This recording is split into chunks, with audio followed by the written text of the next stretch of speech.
ಕೆಲಸವನ್ನ ನೀವೆಲ್ಲ ಮಾಡ್ತಾ ಇದ್ದೀರಿ. ಅದಕ್ಕೋಸ್ಕರ ನಿಮ್ಮೆಲ್ಲರಿಗೂ ಕೂಡ ಸರ್ಕಾರದ ವತಿಯಿಂದ, ರಾಜ್ಯದ ಜನತೆಯ ವತಿಯಿಂದ ಹೃತ್ಪೂರ್ವಕವಾದಂತಹ ಧನ್ಯವಾದಗಳನ್ನು ಹೇಳಲಿಕ್ಕೆ ಬಯಸ್ತಾ ಇದ್ದೇನೆ.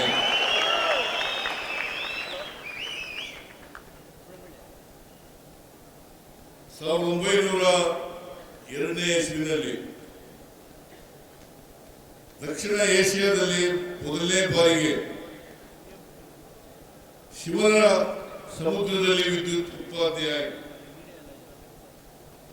1900ರಲ್ಲಿ ಹಿಡಿಯಲಾಗ್ತದೆ ಕೆಂಪನಂಜ ಮಣಿ. ಅವತ್ತು ಚಾಮರಾಜ ಒಡೆಯರ್ ಅವರು ನಿಧನರಾಗಿದ್ದರು. ಅವರ ಧರ್ಮಪತ್ನಿ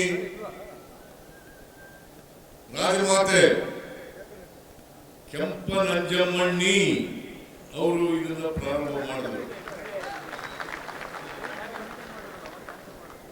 ಆಮೇಲೆ ನಾಲ್ವಡಿ ಕೃಷ್ಣರಾಜ ಒಡೆಯರು ಇನ್ನೂ ಕೂಡ ವಯಸ್ಸಿಗೆ ಬಂದಿರಲಿಲ್ಲ. ಅವರನ್ನ ಇಟ್ಕೊಂಡು ಕೆಂಪನಂಜಣ್ಣವರೇ ಆಡಳಿತವನ್ನು ನಡೆಸ್ತಾ ಇದ್ರು. ಅವರನ್ನು ಇಟ್ಕೊಂಡು ಕೆಂಪನಂಜಮ್ಮಣ್ಣಿಯವರು, ರಾಜಮಾತೆಯವರು ಆಡಳಿತವನ್ನು ನಡೆಸ್ತಾ ಇದ್ರು.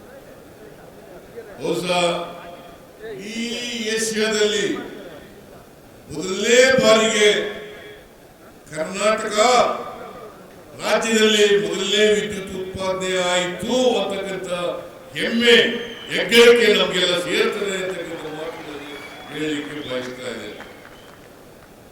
ಆಮೇಲೆ ಕೋಲಾರ ಕೆಜಿಎಫ್ಗೆ ವಿದ್ಯುತ್ತನ್ನ ಸರಬರಾಜು ಮಾಡ್ತಕ್ಕಂಥ ಕೆಲಸ ನಡೆಯಿತು. 2005ರಲ್ಲಿ ಬೆಂಗಳೂರಿನಲ್ಲಿ ಮೊದಲನೇ ಬಾರಿಗೆ ವಿದ್ಯುತ್ ಸರಬರಾಜು ಪ್ರಾರಂಭ ಆಯಿತು.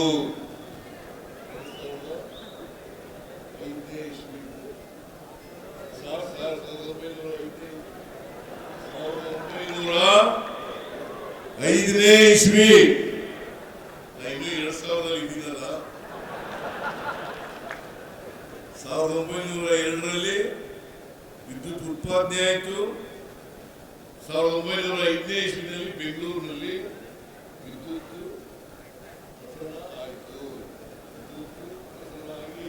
ವಿದ್ಯುತ್ ದೀಪಗಳು ವಿದ್ಯುತ್ ಬಂದು ದೀಪ ಉರಿಲಿಕ್ಕೆ ಪ್ರಾರಂಭ ಆಯಿತು.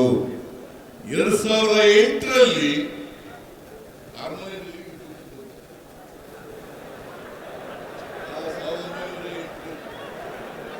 1908ರಲ್ಲಿ ಅರಮನೆಯಲ್ಲಿ ವಿದ್ಯುತ್ ಬಂತು. ಸೊ ಅಲ್ಲಿಂದ ಈಚೆಗೆ ಇವತ್ತು ವಿದ್ಯುತ್ ಕರ್ನಾಟಕದಲ್ಲಿ ನಮಗೆ ಎಷ್ಟು ಬೇಕೋ ಅಷ್ಟು ವಿದ್ಯುತ್ ಅನ್ನು ಉತ್ಪಾದನೆ ಮಾಡತಕ್ಕಂಥ ಶಕ್ತಿ ಬಂದಿದೆ ಅಂತ ಹೇಳ್ಕೊಳ್ಳಿಕ್ಕೆ ಹೆಮ್ಮೆ ಆಗ್ತಾ ಇದೆ. ಇದನ್ನ ನೀವೆಲ್ಲರೂ ಈ ಪ್ರಸರಣ ಮಾಡ್ತಾ ಇದ್ದೀರಲ್ಲ ವಿದ್ಯುತ್ತನ್ನ, ಅದಕ್ಕೆಲ್ಲ ನೀವೇ ಕಾರಣ ಅಂತಕ್ಕಂಥ ಮಾತುಗಳನ್ನು ಹೇಳಲಿಕ್ಕೆ ಬಯಸ್ತೇವೆ. ನಾವು ವಿದ್ಯುತ್ತನ್ನ ಹೆಚ್ಚು ಉತ್ಪಾದನೆ ಮಾಡೋದು ನಮ್ಮ ಸರ್ಕಾರ ಇದ್ದಾಗ 2013ರಲ್ಲಿ 3,000 ನಾವು ಅಧಿಕಾರ ಬಂದ್ಮೇಲೆ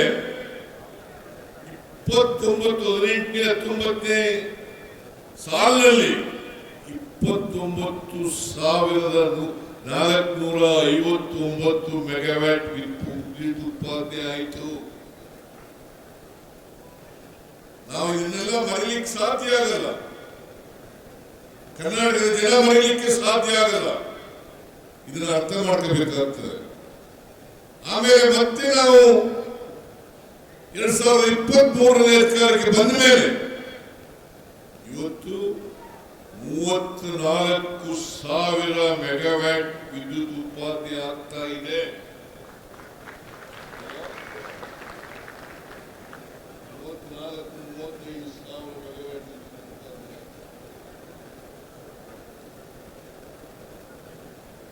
ಅದು ಕೂಡ ಸಾಲಲ್ಲ, ಇನ್ನೂ ಜಾಸ್ತಿ ಉತ್ಪಾದನೆ ಮಾಡಬೇಕು. ಯಾಕಂತಂದ್ರೆ ರೈತರ ಪಂಪ್ ಸೆಟ್ಗಳಿಗೆ ನಾವು ಕೊಡ್ತಾ ಇರ್ತಕ್ಕಂಥದ್ದು 7 ಗಂಟೆಗಳ ಕಾಲ ಮಾತ್ರ ಕೊಡಲಿಕ್ಕೆ ಸಾಧ್ಯ ಆಗ್ತಾ ಇದೆ. ನನ್ನ ಪ್ರಕಾರ ಇವತ್ತು ಆಹಾರದ ಉತ್ಪಾದನೆಯಲ್ಲಿ ನಾವು ಸ್ವಾವಲಂಬನೆ ಕಾಣಬೇಕಾದ್ರೆ, ಆಹಾರ ಉತ್ಪಾದನೆಯನ್ನು ಬೇರೆ ದೇಶಗಳಿಗೆ ಕಳಿಸಿಕೊಡ್ಬೇಕಾದ್ರೆ, ರಫ್ತು ಮಾಡಬೇಕಾದ್ರೆ ಇವತ್ತು ಆಹಾರದ ಉತ್ಪಾದನೆಯನ್ನು ಹೆಚ್ಚು ಮಾಡತಕ್ಕಂಥ ಪ್ರಯತ್ನವನ್ನು ಮಾಡಬೇಕಾಗ್ತದೆ. ಅದಕ್ಕೋಸ್ಕರ ಪಂಪ್ ಸೆಟ್ಗಳ ಅಗತ್ಯ ಇದೆ. ನಾವು ನದಿಗಳ ಮೂಲಕ ನೀರಾವರಿ ಮಾಡತಕ್ಕಂಥದ್ದು ಬಹಳ ಕಡಿಮೆ, ಆದರೆ ಪಂಪ್ ಸೆಟ್ಗಳ ಮೂಲಕ ಹೆಚ್ಚು ನೀರಾವರಿಯನ್ನು ಮಾಡಲಿಕ್ಕೆ ಸಾಧ್ಯ ಆಗ್ತದೆ ಅಂತಕ್ಕಂಥ ಮಾತುಗಳನ್ನು ಹೇಳಲಿಕ್ಕೆ ಬಯಸ್ತಾ ಇದ್ದೀನಿ.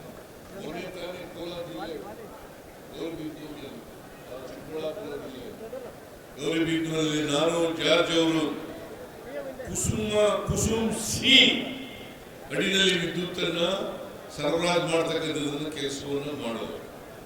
ಈಗ ಕುಸುಮ್ ಸಿಯಲ್ಲಿ 200 ಮೆಗಾವ್ಯಾಟ್ ವಿದ್ಯುತ್ ಉತ್ಪಾದನೆ ಆಗ್ತಾ ಇದೆ.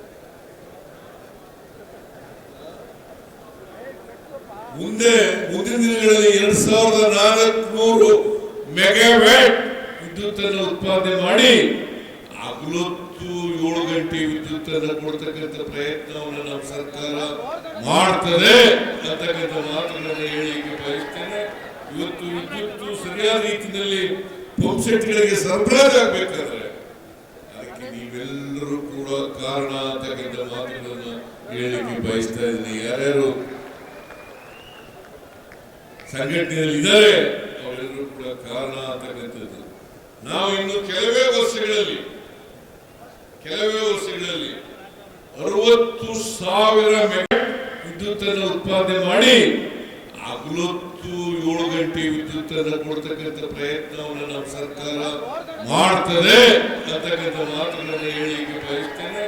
ಇವತ್ತು ವಿದ್ಯುತ್ ಸರಿಯಾದ ರೀತಿಯಲ್ಲಿ ಪಂಪ್ ಸೆಟ್ಗಳಿಗೆ ಸರಬರಾಜು ಆಗಬೇಕಾದ್ರೆ ಅದಕ್ಕೆ ನೀವೆಲ್ಲರೂ ಕೂಡ ಕಾರಣ ಅಂತಕ್ಕಂಥ ಮಾತುಗಳನ್ನು ಹೇಳಲಿಕ್ಕೆ ಬಯಸ್ತಾ ಇದ್ದೀನಿ. ಯಾರ್ಯಾರು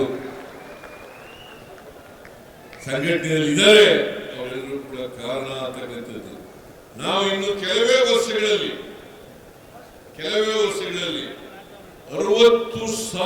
ಮೆಗಾವ್ಯಾಟ್ ವಿದ್ಯುತ್ ಅನ್ನು ಉತ್ಪಾದನೆ ಮಾಡತಕ್ಕಂಥ ಗುರಿಯನ್ನ ಇಟ್ಕೊಂಡಿದ್ದೇವೆ. 60,000 ಮೆಗಾವ್ಯಾಟ್ ವಿದ್ಯುತ್ ಅನ್ನ ಗುರಿಯನ್ನ ಇಟ್ಕೊಂಡಿದ್ದೀವಿ. 60,000 ಮೆಗಾವ್ಯಾಟ್ ಆದ್ರೆ ನಾವು ಹೆಚ್ಚು ವಿದ್ಯುತ್ ಅನ್ನ ಗ್ರಾಹಕರಿಗೆ ಕೊಡ್ಲಿಕ್ಕೆ ಸಾಧ್ಯ ಆಗ್ತದೆ. ಅದಕ್ಕೆ ನಾವೆಲ್ಲರೂ ಕೂಡ ತಯಾರಾಗಬೇಕು. ಯಾಕಂತಂದ್ರೆ ಪ್ರತಿ ವರ್ಷ ಕರ್ನಾಟಕ ಸರ್ಕಾರ ವಿದ್ಯುತ್ ಪಂಪ್ ಸೆಟ್ಗಳಿಗೆ 19,000 ಕೋಟಿ ರೂಪಾಯಿಗಳನ್ನ ಸಬ್ಸಿಡಿಯನ್ನ ಕೊಡ್ತಾ ಇದೆ.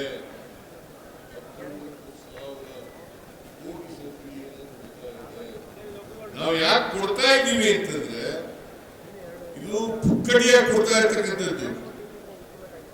ಆಹಾರದ ಉತ್ಪಾದನೆ ಆಗಬೇಕು, ರೈತರಿಗೆ ತೊಂದರೆ ಆಗಬಾರದು. ನಾವು ಸ್ವಾವಲಂಬನೆಯನ್ನು ಸಾಧನೆ ಮಾಡಬೇಕು ಆಹಾರ ಉತ್ಪಾದನೆಯಲ್ಲಿ. ಜೊತೆಗೆ ಬೇರೆ ದೇಶಗಳಿಗೆ, ಬೇರೆ ರಾಜ್ಯಗಳಿಗೆ ಆಹಾರವನ್ನ ಕಳಿಸಿಕೊಡ್ತಕ್ಕಂಥ ಶಕ್ತಿ ನಾವು ಬರಬೇಕು ಅನ್ನೋ ಕಾರಣಕ್ಕೋಸ್ಕರವಾಗಿ ನೀವೆಲ್ಲರೂ ಕೂಡ ಬರೀ ನಾನು ಒಬ್ಬನೇ ಅಲ್ಲ, ಆಹಾರ ಕೊಡ್ತಕ್ಕಂಥದ್ದು ಬಡವರಿಗೆ ನೀವೆಲ್ಲರೂ ಕೂಡ ಕಾರಣರು ಅಂತಕ್ಕಂಥ ಮಾತುಗಳನ್ನು ಹೇಳಿ, ಅದರಿಂದ ನಾವೆಲ್ಲರೂ ಕೂಡ ಪ್ರಾಮಾಣಿಕವಾಗಿ ಕೆಲಸ ಮಾಡಬೇಕು. ಒಂದು ರಾಜ್ಯದ ಅಭಿವೃದ್ಧಿ ಆಗ್ಬೇಕಾದ್ರೆ ನೀವು ಬಹಳ ದೊಡ್ಡ ಪಾತ್ರವನ್ನು, ಯಾಕಂದ್ರೆ ಇವತ್ತು ವ್ಯವಸಾಯ, ಕೈಗಾರಿಕೆ ಇವೆಲ್ಲಕ್ಕೂ ವಿದ್ಯುತ್ ಬಹಳ ಮುಖ್ಯ. ಮನೆ ಬಳಕೆಗೆ ವಿದ್ಯುತ್ ಬಹಳ ಮುಖ್ಯ ಆಗ್ತದೆ. ಇದನ್ನ ಇವತ್ತು ವಿದ್ಯುತ್ ಒಂದು ಕಚ್ಚಾ ವಸ್ತು, ಪ್ರಮುಖವಾದಂತಹ ಕಚ್ಚಾ ವಸ್ತು ಅಂತಕ್ಕಂಥದ್ದನ್ನು ಬರೀಲಿಕ್ಕೆ ನಾವು ಸಾಧ್ಯ ಇಲ್ಲ. ಅಪಘಾತಗಳಿದ್ದಾವೆ, ನಾ ಇಲ್ಲ ಅಂತ ಹೇಳಕ್ ಹೋಗಲ್ಲ. ನೀವೆಲ್ಲ ಬಹಳ ಕಷ್ಟದ ವ್ಯವಸ್ಥೆಯಲ್ಲಿ ಕೆಲಸ ಮಾಡ್ತಾ ಇದ್ದೀವಿ ಅಂತಕ್ಕಂಥದ್ದನ್ನ ಅರ್ಥ ಮಾಡ್ಕೋಬೇಕಾಗ್ತದೆ. ಅದಕ್ಕೆ ನಾವು ಎಲ್ಲ ರೀತಿಯ ಸಹಕಾರವನ್ನು ಸರ್ಕಾರ ಕೊಡ್ತದೆ ಅಂತಕ್ಕಂಥ ಮಾತುಗಳನ್ನು ಹೇಳಲಿಕ್ಕೆ ಬಯಸ್ತಾ ಇದ್ದೇನೆ. ನಮ್ಮ ಅಧ್ಯಕ್ಷರು ಅನೇಕ ಬೇಡಿಕೆಗಳನ್ನು ಇಟ್ಟಿದ್ದಾರೆ.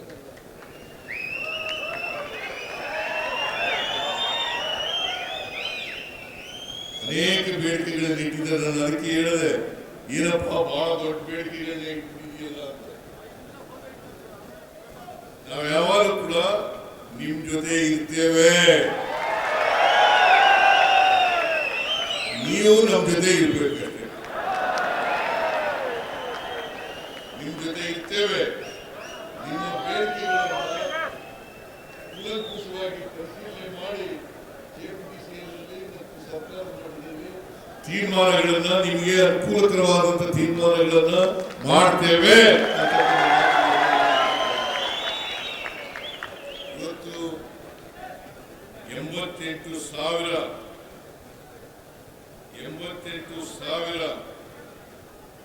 ನಿಮ್ಮ ಸ್ಟ್ರೆಂತ್ ಕೆಪಿಸಿಎಲ್ ಮತ್ತು 88,000 ಸುಮಾರು 35,000 ಖಾಲಿ ಇದ್ದಾವೆ ಅಂತ ಹೇಳಿ ನನಗೆ ಈಗ ಗೊತ್ತಾಯ್ತು. ಇವನ್ನೆಲ್ಲ ಕೂಡ ಹಂತ ಹಂತವಾಗಿ ಭರ್ತಿ ಮಾಡ್ತೇವೆ ಅಂತಕ್ಕಂಥ ಮಾತುಗಳನ್ನು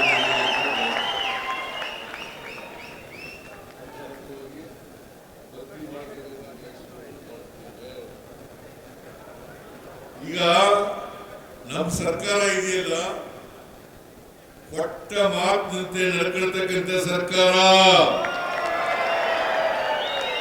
ಈಗ 5 ಗ್ಯಾರಂಟಿ ಯೋಜನೆಗಳನ್ನು ಕನಸಾಗಿ ಕೊಟ್ಟಿದ್ದು 2013ರಿಂದ 18ರೊಳಗೆ ನಾವು ಸರ್ಕಾರದಲ್ಲಿದ್ದು. ಆಗ 165 ಭರವಸೆಗಳಲ್ಲಿ 158 ಭರವಸೆಗಳನ್ನು ಈಡೇರಿಸಿತು. ಈಗ 593 ಭರವಸೆಗಳಲ್ಲಿ 242 ಭರವಸೆಗಳನ್ನು ಈಡೇರಿಸಿದ್ದೇವೆ. 5 ಗ್ಯಾರಂಟಿ ಯೋಜನೆಗಳನ್ನು ಕೂಡ ಜಾರಿಗೆ ಕೊಟ್ಟಿದ್ದೇವೆ. ಅದರಿಂದ ನಮ್ಮ ಸರ್ಕಾರ ನುಡಿದಂತೆ ನಡೆದ ಸರ್ಕಾರ, ಕೊಟ್ಟ ಮಾತನ್ನು ಉಳಿಸಿಕೊಳ್ತಕ್ಕಂಥ ಸರ್ಕಾರ. ಇವತ್ತು ನೀವೇನು ಬೇಡಿಕೆಗಳನ್ನು ಇಟ್ಟಿದ್ದೀರಿ, ಒತ್ತಾಯಗಳನ್ನು ಇಟ್ಟಿದ್ದೀರಿ, ಆ ಒತ್ತಾಯಗಳನ್ನೆಲ್ಲರೂ ಕೂಡ ಪರಿಶೀಲನೆ ಮಾಡಿ ನಿಮಗೆ ನ್ಯಾಯಯುತವಾದಂತಹ ಎಲ್ಲ ಬೇಡಿಕೆಗಳನ್ನು ಕೂಡ ಈಡೇರಿಸತಕ್ಕಂಥ ಪ್ರಾಮಾಣಿಕ ಪ್ರಯತ್ನವನ್ನು ನಾವು ಮಾಡ್ತೇವೆ. ಮುಂದಿನ ದಿನಗಳಲ್ಲಿ ನಾವೆಲ್ಲರೂ ಕೂಡ ಸೇರಿ ಈ ರಾಜ್ಯವನ್ನ ಅಭಿವೃದ್ಧಿಯತ್ತ ಕೊಂಡೊಯ್ಯತಕ್ಕಂಥ ಪ್ರಯತ್ನವನ್ನು ಮಾಡೋಣ. ಅದು ನಮ್ಮೆಲ್ಲರ ಜವಾಬ್ದಾರಿ.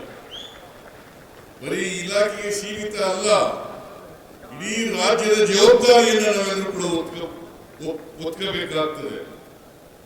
ನೀವು ಬರೀ ಕೆಇಪಿನಲ್ಲಿ ಕೆಲಸ ಮಾಡ್ತಕ್ಕಂಥ ನೌಕರರು ಅಷ್ಟೇ ಅಲ್ಲ, ಬೇರೆ ಕೆಲಸಗಳು ಕೂಡ ಮಾಡಬೇಕಾಗ್ತದೆ. ಮತ್ತೆ ಈ 358 ಜನ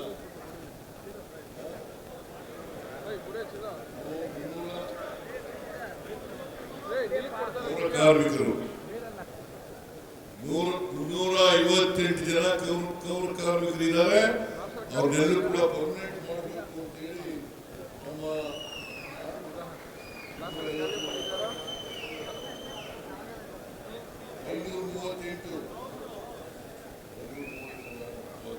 532 ಜನರು ಕಾಯಂ ಮಾಡೋಣ.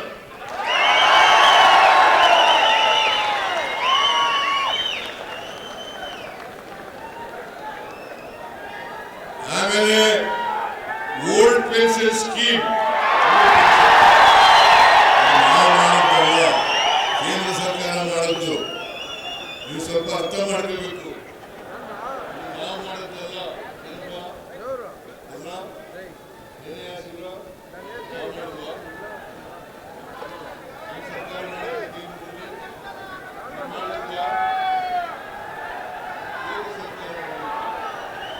ನಾವು ಚರ್ಚೆ ಮಾಡಿ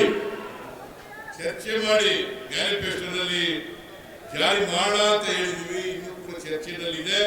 ಅದನ್ನ ಚರ್ಚೆ ಮಾಡಿ ನಿಮಗೆ ಅನುಕೂಲಕರವಾದಂತಹ ತೀರ್ಮಾನವನ್ನ ಮಾಡ್ತೇವೆ ಅಂತಕ್ಕಂಥ ಮಾತುಗಳನ್ನೇ ಹೇಳಲಿಕ್ಕೆ ಅದರಿಂದ ನಾವು ನೀವೆಲ್ಲ ಹೊರಣ ಈ ರಾಜ್ಯದ ಜವಾಬ್ದಾರಿ ಹೊರಣ. ಯಾಕಂದ್ರೆ ನಮ್ಮ ಸಮಾಜದಲ್ಲಿ ಬಡವರಿದ್ದಾರೆ, ಶ್ರೀಮಂತರಿದ್ದಾರೆ.